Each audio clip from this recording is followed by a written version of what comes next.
I was recently having a conversation with a friend, and we were talking about goals and the things that we were wanting to accomplish, and the whole idea of SMART goals came up.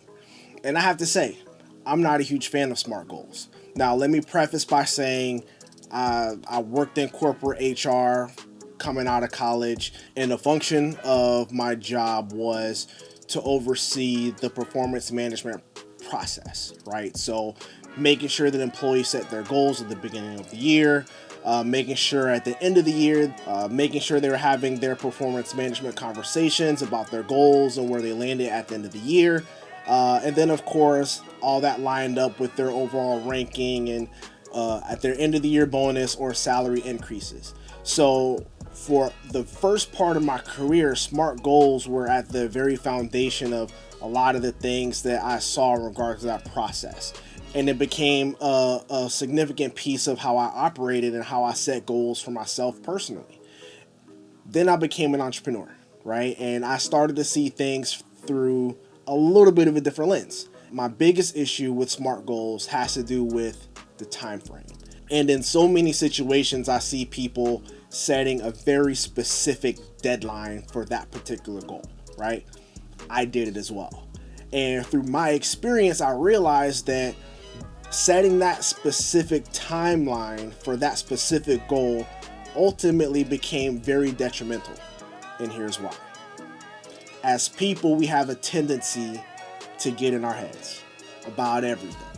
And I can speak for myself in saying that I can be very hard on myself, especially when it comes to goals that I've set for myself.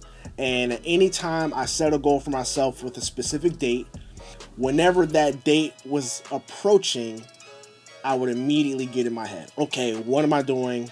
What am I not doing? What's working? What's not working? Should I be working harder? Could I be working harder? How am I? It gets to be too much. The thoughts overwhelm, the thoughts cause frustration and stress. And next thing you know, you're spending more time thinking about what you could be doing or what you should have been doing when you could be thinking about other things that help you move the needle. Because here's the thing. If you don't hit the goal by that specific date, that doesn't make you a failure. And in many situations, you might achieve that goal after the date you set it. If you achieve that goal a few weeks or a few months after the date you set, does that make you a failure? No, not at all. It just means that it took you a little longer than you initially expected. And let's be honest, there are some goals, there are some things that we set for ourselves that aren't 100% up to us. There are external factors that will dictate if we achieve that goal or not. So why waste time, effort, energy, and mental resources worrying about a goal that we may not have 100% control over? A goal that we can probably reach if we gave ourselves more time and more grace. I'm not saying don't set goals. I'm not saying don't hold yourself accountable.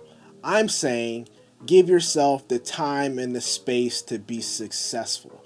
And you having an internal battle with yourself on all of the reasons why you may not have achieved the goal isn't benefiting you.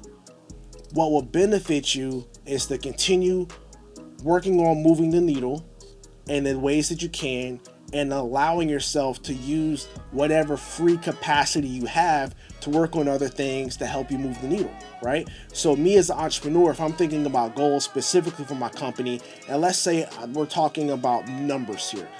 I have a revenue goal, or maybe I set a goal to get a particular client, a particular company, a particular type of client in a specific line of business, whatever the case may be. Rather than focusing just on the number and did I achieve that goal, I think about, okay, what are the things that I need to do to get me there, right? What conversations am I having? Am I meeting people? Am I building the relationships, right? Because at the end of the day, no matter what number that I set, no matter what time frame I give myself, I'm not going to reach that goal if I'm not doing those things, right? I believe those things are much more important than focusing on just the goal and just the timeline.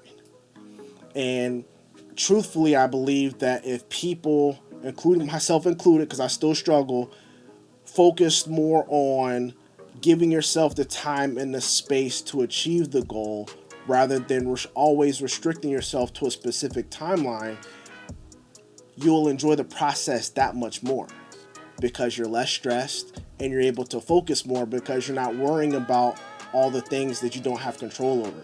You don't have that internal battle going on. You're able to operate freely and truthfully more efficiently. So that is why I'm not a fan of SMART goals, because I feel like in so many situations, focusing on SMART goals puts us in situations that are very difficult for us to get ourselves out of. So next time you want to set a goal, set the goal. Be specific in the goal. Be sure that you're able to measure it. Make sure that it is realistic. But when it comes to the time, really take a moment to assess, is this time frame really necessary? Because you might be putting yourself under more pressure than you really need to.